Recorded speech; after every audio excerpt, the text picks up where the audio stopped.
খেজুর গুড় কেনার সময় একটু জিভে নিয়ে চেখে নিন। যদি নোনতা স্বাদ পাওয়া যায় তাহলে আর কিনে লাভ নেই। নলেন গুড় মিষ্টিই হয়, নোনতা নয়। আসলে নোনতা স্বাদ হয় ফটকিরি থাকলে। আসল গুড় ভঙ্গুর হয়, শক্ত হয় না।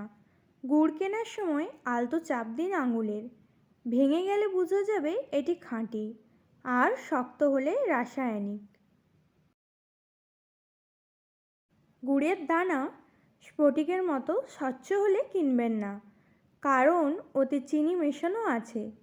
সাধারণত গুড়ের রং হয় গাঢ় বাদামি, আর বাদামি না হয়ে লাল বা খয়েরি হলে বুঝবেন রাসায়নিক মেশানো হয়েছে।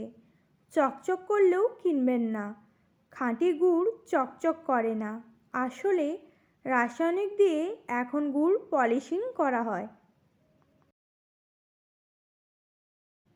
গুড় কেনার সময় গন্ধে বিভ্রাট হবেন না। ভাবলেন সুবাস রয়েছে মানে খাঁটি গুড়। এখন কিন্তু নানা রাসায়নিক মিশিয়ে এ গন্ধ আনা সম্ভব হয়।